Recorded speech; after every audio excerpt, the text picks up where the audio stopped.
Hello everyone, welcome back to my channel. तो आज हम डिस्कस करने वाले हैं आईआईटी पटना का जो पीआईटी का वैकेंसी आया है उसके बारे में।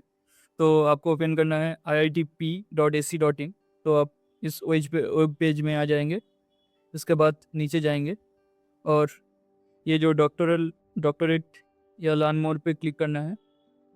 इसके बाद आपका ये PhD regular mode, then there is a research fellow, project staff, sponsored employ, part time, self finance. So every type of PhD options are available.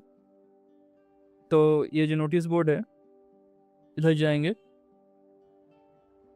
First में क्लिक करना है। उसके बाद आएगा ये वाला पेज, ये जो एडवर्टाइजमेंट, ये डाउनलोड करना है।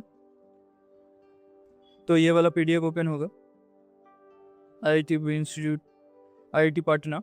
सो PhD admission July 2026 to 27 autumn semester. तो दिल्ली का application are invited for the admission for the PhD post. Okay fine. So chemistry में देखना है, केमिस्ट्री में इनऑर्गेनिक केमिस्ट्री में सिंथेसिस कैटालिसिस मटेरियल फील्ड में, ऑर्गेनिक केमिस्ट्री में सिंथेसिस पॉलीमर मटेरियल्स फील्ड है, और फिजिकल में थ्योरी एंड एक्सपेरिमेंटल फील्ड है। और अदर जो डिपार्टमेंट है वो देख सकते हो, civil, computer science, then electrical engineering, humanities and social science, mathematics, mechanical engineering and metallurgical and material engineering. So category of admission में देखते हैं, रेगुलर और फुल टाइम के लिए और student category works full time PhD degree. So उसके लिए let's see. तो टीचिंग असिस्टेंट का एक पोस्ट है।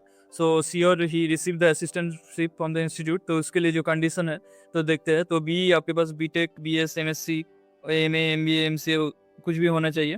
आपके पास एक वैलिड गेट स्कोर होना चाहिए, और जो प्रेस्क्राइब कट ऑफ लेवल उसके ऊपर आपका गेट स्कोर होना चाहिए। और नेट क्वालिफिकेशन मीन्स दैट आपका कैटेगरी 2 में, ठीक है, उसमें जो एलएस है वो वाला नेट क्वालिफिकेशन रहना चाहिए। तो तभी आप सॉलिस्टेड होगे इस पोस्ट के लिए। However minimum GATE cutoff does not guarantee solicited. Okay fine. So आपका गेट स्कोर को वेब कर सकते हो अगर आप कोई CFTI से पास आउट हो गए एंड आपका CGPA 8 एंड अबव 8 होगा। आपके पास अगर ME, MTech, MPhil है तो गेट क्वालिफिकेशन 5 साल के अंदर होना चाहिए। Similarly net qualification for the JRF, SRF। So external fellowship होना चाहिए आपके पास, CSR, UGC, DBT, NBE, GEM etcetera, inspire anything.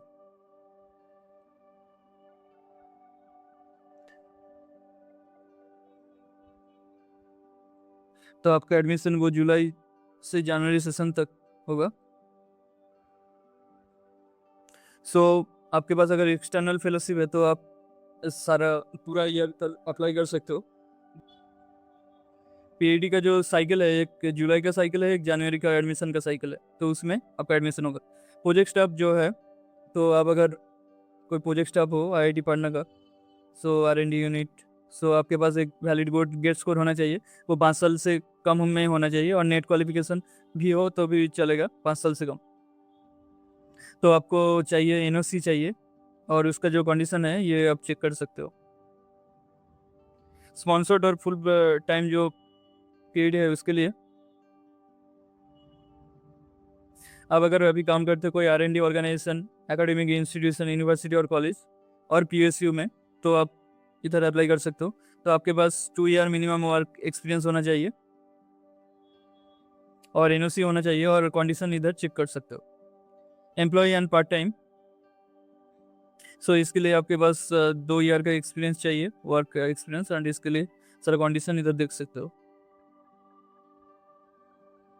आपके पास अगर ये वर्क एक्सपीरियंस 10 साल से ज़्यादा है तो आपको 5% क्वालिफिकेशन डिग्री में रिलैक्सेशन मिल सकता है। तो आपके अगर पार्ट टाइम पीएचडी कर रहे हो तो आपको कोर्स वर्क कंप्लीट करना मैंडेटरी है। वो ऑनलाइन हाइब्रिड मोड में भी हो सकता है, ठीक है, और बट एग्जामिनेशन आपको फिजिकल मोड में देना पड़ेगा। सो general terms and condition and minimum eligibility criteria. Age limit क्या है? एज लिमिट 28 ईयर्स है आपके पास अगर BTech, BS, MSc, MA, BE है, एंड 32 ईयर्स है आपके पास MTech, ME, MS, MPhil है, एंड 5 ईयर्स रिजर्वेशन मिलेगा अगर आप SC, ST, OBC और वुमेन PWD कैंडिडेट हो।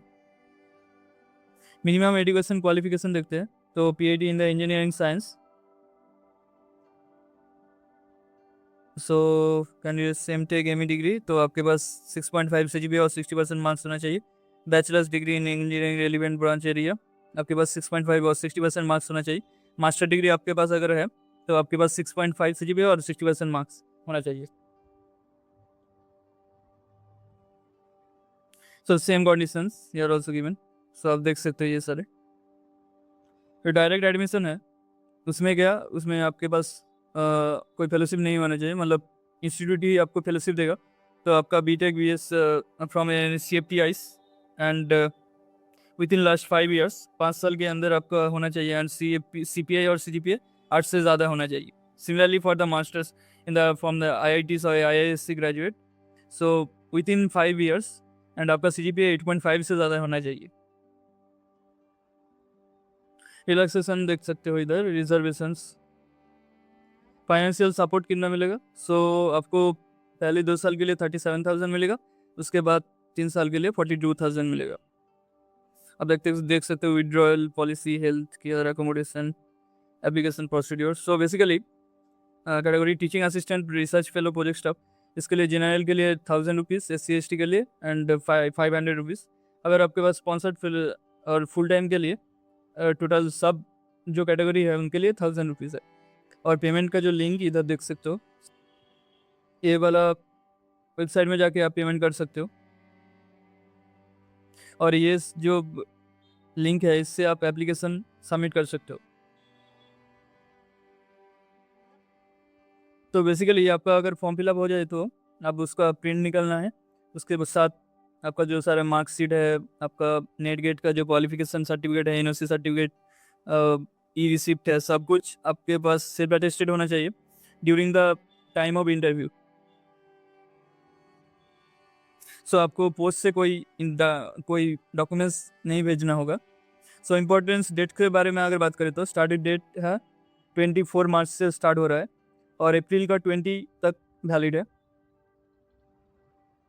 क्योंकि ईमेल में मिल जाएगा आपका call letter, that is through the 28 April. And examination date window May 8 से May 50 तक। And result release tentative date है 21 May, and the offer letter you will get about 25 May। Headline आप चेक कर सकते हो, सो कोई प्रॉब्लम आए तो ये सारे ईमेल चेक कर सकते हो। तो लेट्स सी कैसे आप एप्लीकेशन फॉर्म भर सकते हो। तो ये जो PhD एप्लीकेशन लिंक में क्लिक करोगे, इसके बाद ये ओपन होगा। अब न्यू कैंडिडेट हो तो आपके पास रजिस्टर नहीं होगा, तो आपको साइन अप करना पड़ेगा। तो इधर अपना ईमेल आईडी डालोगे, पासवर्ड डालोगे, उसके बाद पासवर्ड सबमिट करके सबमिट करना है। सो देन ये पेज में आके आपको ईमेल आईडी एंड पासवर्ड देके लॉगिन करना है। उसके बाद अपना सारा जो डिटेल्स, एजुकेशन क्वालिफिकेशन एंड अपना पर्सनल डिटेल्स सब कुछ भरना है। उसके बाद अपना एप्लीकेशन फॉर्म सबमिट करना है। सो ऐसे आप ये PhD के लिए एप्लीकेशन को सबमिट कर सकते हो। So if you find this video is helpful, so don't forget to like the video and subscribe. Thanks for watching the video.